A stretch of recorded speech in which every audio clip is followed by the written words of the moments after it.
Hey guys, welcome to Tanna Talks. You may have noticed I was on a bit of a hiatus because I died, but I'm feeling better now, so anyway, today's show topic is about how to be successful when you move in together. And let's picture it day one, you're bringing all your boxes in, you got your bags of clothes over your shoulder, you set all your stuff down, immediately start going through their shit. Because first of all, you have to figure out what of theirs has now become yours.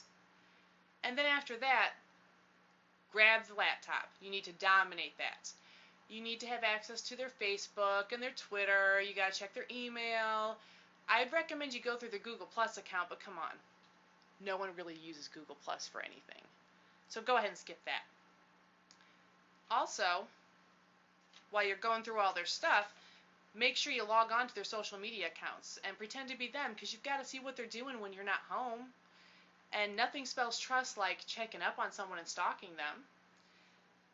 And while you're going through all of that, you're snooping, you're digging through stuff, you're pulling back the carpets, you're digging under the dressers way back by the wall.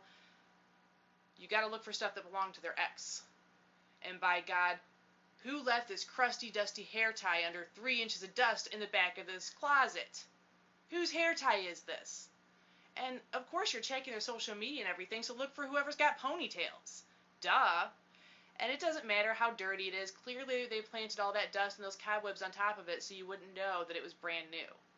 And once you find this stuff, you got to bring it up at least 34 other times. Because it's really important to regularly freak out on someone that you live with.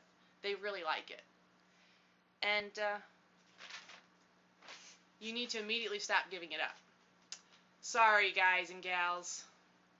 Sex is something that's meant to be special. And we all know things that are special are exceedingly rare. So my recommendation is to push it back to definitely no more than once a month. But really aim for like every 2 months. Because you need to be able to utilize that as a birthday and Christmas gift. Come on, like you're going to pony up money for a present. Come on. And while you're doing that, you need to definitely make sure you also go through their YouTube accounts. And while you're doing their YouTube account, zip over to YouPorn and see if they have a history there too. Because clearly, anything they've ever accessed on YouPorn is something they definitely want to do with you. So you've got to be super judgmental about it. Be all like, oh my God, this person's a creep and a pedo, whatever. And you need to talk about it on your social media accounts, because that's some freaky stuff. And also, present yourself as totally different than you actually are. Because nothing says I've got a happy home than complete and total fakeness. They love it. No joke. And while you're doing that, make sure you pretend to act chill about everything, because you need to keep a running tab of all these perceived injustices.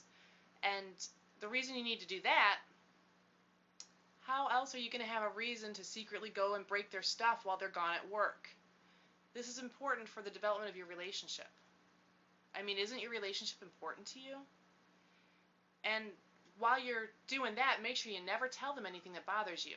Because number one, how are they supposed to work on their mind reading skills if you're always telling them what's going on with you? And number two, you got to go back to breaking their stuff. You've got to have a reason to be upset. You know, let's say you're pulling back the carpets, digging under the dresser, way back by the wall, and you find a hair tie. You need to say, well, I know this was under like 3 inches of dust and there's some cobwebs and stuff, but who the fuck's hair tie is this? That's when you immediately log back into their Facebook and see who the fuck has a ponytail. And you know it must be that chick or that chick, because they have a lot of hair and they got to tie it back. So, you know, you just got to check up on things. And next, make sure you never, ever, ever talk about your bills. They do not need to know what you owe and how much money you make.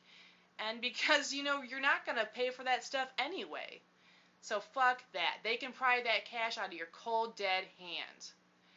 And besides, how the hell can you afford to get your hair cut for $185 if you're misappropriating your funds by paying your car note. That's not cool. And besides, you know they're either going to pay it for you, or you can liberate some funds by going treasure hunting. Rookies are going to go through the couch cushions looking for pennies and nickels, maybe digging the washing machine for stuff. Oh, hell no. You are not a beggar looking for change. First thing you do, hit up that wallet. See what's going on in there. A 5 here, 20 there, 100, whatever. And definitely dig for boxes that are locked under the bed, because there's definitely going to be cash hidden under there. And if all else fails, get your ass outside and start digging. You very well could find a big jar full of money. And remember, anything you dig up is your treasure, Dr. Jones. So don't worry about what they have to say. You know you've created a loving home full of the most wondrous joy possible. So now that you've begun your experiment of living together, reap your rewards and your benefits. Catch you next week. See ya.